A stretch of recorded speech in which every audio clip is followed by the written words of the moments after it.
Friends, आज हम NEET 2020 के और भी बहुत सारे इंपॉर्टेंट क्वेश्चंस डिस्कस करने वाले हैं। तो चलिए स्टार्ट करते हैं। ठीक है। सो पहला क्वेश्चन है, dissolution of the synaptonemal complex occurs during pachytene, zygotene, diplotene और लिप्टोटीन। ठीक है। सो इसका आंसर हो जाएगा डिप्लोटीन। ठीक है। पैचेटीन में याद रखना सिनेप्टेनिमल कॉम्प्लेक्स बनता है। ठीक है। पैचेटीन में बनता है और डिप्लोटीन में डिसॉल्व हो जाता है। सो इसका आंसर हो जाएगा ऑप्शन नंबर 3, डिप्लोटीन। ठीक है।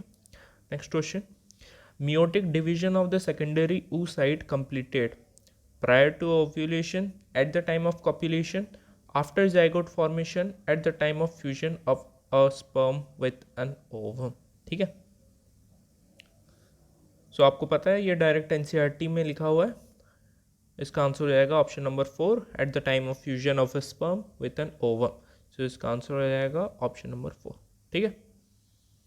Next question, which of the following pairs is of unicellular algae?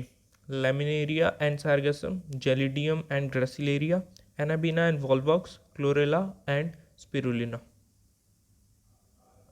इसका आंसर हो जाएगा लेमिनेरिया एंड सार्गेसम। या आपको याद करना था, आपको मैं एक चार्ट बना के दे दूंगा कि यूनिसेलुलर एल्गी कौन कौन से होते हैं, कॉलोनियल कौन से होते हैं, जैसे कि वॉल्वॉक्स हो गया, वैसे ही फिलामेंटस कौन कौन से होते हैं, स्पायरोगेरा टाइप्स के। ठीक है। सो मैं आपको ऐसा एक चार्ट बना के दे दूंगा। ठीक है। सो इसका आंसर हो जाएगा option number 1, laminaria and sargassum. Next, identify the substances having glycosidic bond and peptide bond respectively in their structure: chitin, cholesterol, glycerol, trypsin, cellulose, lecithin या इनुलिन एंड इंसुलिन। ये एक्चुअली अगर मैं बोलूँ तो आपको प्रीवियस ईयर क्वेश्चन इस question के लिए करके जाना चाहिए था। इसीलिए कहते हैं कि प्रीवियस ईयर के क्वेश्चन आप ज़रूर अटैम्प्ट कीजिए, क्योंकि ये लिंक्ड है प्रीवियस ईयर क्वेश्चन में। ठीक है। कैसे? इसका आंसर हो जाएगा option number 4, inulin and insulin. अब देखिए, इनुलिन का क्वेश्चन आया था प्रीवियस ईयर क्वेश्चन में कि इनुलिन क्या होता है। सो आप सबको पता है inulin is a polymer of fructose. ठीक है। और आपको पता है फ्रुक्टोज क्या है? फ्रुक्टोज एक मोनोसेकेराइड है। और आपको पता है एक मोनोसेकेराइड दूसरे मोनोसेकेराइड के द्वारा ग्लाइकोसाइडिक बॉन्ड के द्वारा जुड़ता है। ठीक है। सो इनुलिन में ग्लाइकोसाइडिक बॉन्ड तो हो गया, और आपको पता है इंसुलिन ये एक प्रोटीन है जिसमें पेप्टाइड बॉन्ड हो गई। सो इसका आंसर हो जाएगा option number 4, inulin and insulin. ये बहुत ही अच्छा क्वेश्चन था, इसको आप इंपॉर्टेंट टिक कर लीजिएगा। ठीक है। नेक्स्ट क्वेश्चन, स्ट्रॉबेरी और cones are found in Salvinia, Pteris, Marchantia और इक्विजिटम। ठीक है। अगर आपको डायग्राम याद है एनसीईआरटी का तो आराम से निकल जाएगा आपका आंसर। ठीक है। इसका आंसर हो जाएगा ऑप्शन नंबर 4, इक्विजिटम, जिसे हम हॉर्सटेल भी कहते हैं। एनसीईआरटी अगर आप खोल के देखोगे तो उसमें एक डायग्राम होगा टेरिडोफाइट्स में, ऐसा करके एक ऐसा। ठीक है। ऐसे टाइप का। तो इसमें जो ये होता है ना, इसे हम स्ट्रॉबेरी और कोन कहते हैं। ये इक्विजिटम का डायग्राम दिया गया था। ठीक है, एनसीईआरटी में। तो इसका आंसर हो जाएगा option number 4, equisetum. Next question, the roots that originate from the base of the stem are fibrous roots, primary roots, prop roots और लेटरल रूट्स। बहुत बच्चे कंफ्यूज हो जाएंगे फर्स्ट ऑप्शन और फोर्थ ऑप्शन के बीच में, लेकिन मैं बता दूं इसका आंसर होगा ऑप्शन नंबर 1, फाइब्रस रूट्स। ठीक है। लेटरल रूट्स नहीं होगा, ना कि प्रॉप रूट्स, तो ये तो ऐसे ही कट गया। प्राइमरी रूट्स भी नहीं हो पाएगा। ठीक है। ये दोनों तो ऐसे ही कट गया। लेटरल रूट्स वो बेस से ओरिजिनेट नहीं होते। ठीक है। The roots that originate from the base, base से जो ओरिजिनेट होते हैं उसे हम फाइब्रस रूट्स कहते हैं। ये आप याद रखना। ठीक है। इसका आंसर हो जाएगा option number 1, fibrous roots. Next question, the ovary is half inferior in brinjal, mustard, sunflower and plum. ये तो पता ही था कि इसमें से एक क्वेश्चन तो ज़रूर आएगा। हाफ इंफीरियर किसे कहते हैं? आपको पता है, plum, peach and rose, PPR। ठीक है। प्लम, पिच एंड रोज, ये 3 एग्जाम्पल हैं जो कि हाफ इंफीरियर होते हैं। तो इसका आंसर हो जाएगा प्लम। ठीक है, ऑप्शन नंबर 4। ये सीधा क्वेश्चन था। Next, match the following columns and select the correct option.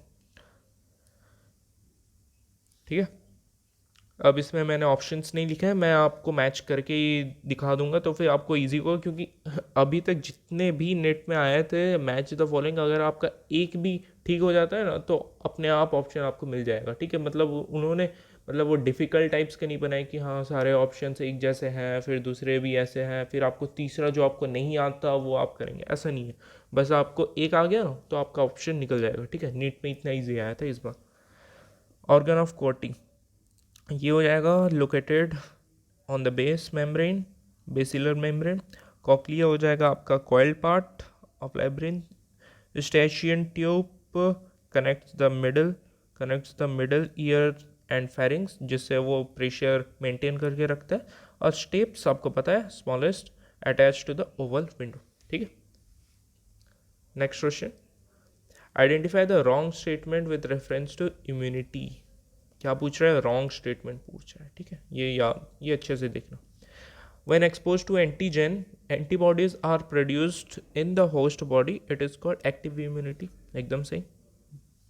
When ready-made antibodies are directly given, it is called passive immunity. भाई ये भी एकदम सही है। Active immunity is quick and gives full response. ये एकदम गलत है। क्विक रिस्पॉन्स नहीं देता, ये स्लो रिस्पॉन्स देते हैं, ठीक है। एक्टिव इम्यूनिटी स्लो देता है क्योंकि एंटीबॉडी बनेंगे फिर उनका एक्शन होगा, मतलब बहुत टाइम लगता है, मेमोरी सेल्स बनेंगे, ये वो बहुत टाइम लगता है, ठीक है। और लेकिन आपका पैसिव इम्यूनिटी जो डायरेक्ट मेन मेड एंटीबॉडीज होते हैं वो सबसे ज़्यादा क्विक रिस्पॉन्स देते हैं, ठीक है। एक्टिव इम्यूनिटी स्लो देता है, तो इसका आंसर हो जाएगा ऑप्शन नंबर 3, ठीक है। चौथा ऑप्शन भी पढ़ लेते हैं, foetus receive some antibodies from mother, it is an example of passive immunity, एकदम सही। कौन सा होता है? आईजीए आता है, ठीक है। ये याद रखना। आईजीएम भी आता है बहुत ही कम मात्रा में, ये एनसीईआरटी में नहीं लिखा है, लेकिन आईजीए ज़्यादातर आता है, ठीक है। सो इसका आंसर हो जाएगा option number 3। Next question, some dividing cells exit the cell cycle and enter vegetative inactive stage. This is called quiescent stage. This process occurs at the end of M phase, G1 phase, S phase और G2 phase, ठीक है। इसका answer हो जाएगा M phase, ठीक है। आपको पता है एनसीईआरटी में दिया है, ठीक है। ये आपका G1 दिया है, ये आपका S दिया है, ये आपका G2 दिया है और ये आपका M फेज़ दिया है। और आपको पता है M फेज़ के इधर मैं डायग्राम दिया है G0 फेज़ का, जिसे हम क्विसेंट फेज भी कहते हैं और इनएक्टिव स्टेज कहते हैं, ठीक है। क्विसेंट स्टेज कहते हैं और इनएक्टिव स्टेज कहते हैं। ये M फेज़ के एंड में आपको G0 फेज़ देखने को मिलेगा, ठीक है। सो इसका आंसर हो जाएगा option number 1, M phase. Next question, select the correct statement. Glucocorticoids stimulate gluconeogenesis. Glucagon is associated with hypoglycemia. Insulin acts on pancreatic cells and adipocytes. Insulin is associated with hyperglycemia. So इसका answer हो जाएगा 1, glucocorticoids stimulates gluconeogenesis. Glucocorticoids में आपका जो cortisol होता है, it helps in gluconeogenesis, ठीक है। अगर आपको नहीं पता तो चलिए एलिमिनेट करके ऑप्शन हम देख लेते हैं। Glucagon is associated with hypoglycaemia, नहीं, हाइपरग्लाइसेमिया होता है, हाइपोग्लाइसेमिया नहीं होता, ठीक है। Insulin acts on pancreatic cells and adipocytes, ये कहाँ से हो गया? एडिपोसाइट्स पे कहाँ से? Insulin is associated with hyperglycaemia, नहीं, इसमें उल्टा कर दिया है, ठीक है।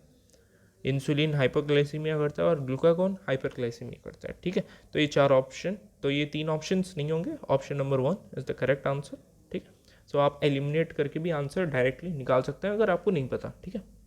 Next question, match the following diseases with the causative agent और organism and select the correct option. ये बहुत ईजी क्वेश्चन था, ठीक है। टाइफॉइड आप सबको पता है, Salmonella typhi. Pneumonia Haemophilus influenzae होता है। Filariasis Wuchereria bancrofti. Malaria Plasmodium, ठीक है। ये इजी था। Next question, select the correct match. Correct match आपसे पूछ रहे हैं, ठीक है। Haemophilia violent, phenylketonuria autosomal dominant trait, sickle cell anaemia autosomal recessive trait, chromosome number 11 thalassaemia excellent, ठीक है। इसका आंसर हो जाएगा 3, sickle cell anaemia autosomal recessive trait, chromosome number 11। Haemophilia oiling नहीं होता, it is X linked recessive. Phenylketonuria autosomal dominant नहीं होता, वो रिसेसिव होते हैं, ठीक है। और थैलेसीमिया एक्सप्लेन, ये भी गलत है, ठीक है। सो इसका आंसर जाएगा option number 3। Next question, which is the important site of formation of glycoproteins and glycolipids in eukaryotic cells। ये एकदम बहुत ही ज़्यादा इजी क्वेश्चन आ गया था, ठीक है, सेल चैप्टर से। Endoplasmic reticulum, peroxisomes, Golgi bodies and polysomes, direct NCERT का लाइन है। इसका आंसर हो जाएगा option number 3, Golgi bodies. Golgi bodies में आपके ग्लाइकोप्रोटीन्स और ग्लाइकोलिपिड्स बनते हैं, ग्लाइकोसाइलेशन एंड ग्लाइकोसाइडेशन होता है, ठीक है। तो इसका आंसर हो जाएगा option number 3, Golgi bodies. Next, in relation to gross primary productivity and net primary productivity of an ecosystem, which one of the following statement is correct? Gross primary productivity is always less than net primary productivity. Gross primary productivity is always more than NPP. GPP and NPP are one and same. There is no relation between GPP and NPP. ये भी आपको पता है, ecology का सवाल है, ठीक है। आपको पता है NPP is equal to GPP minus respiratory losses होता है, ठीक है। ये इक्वेशन तो आपको पता है, ठीक है।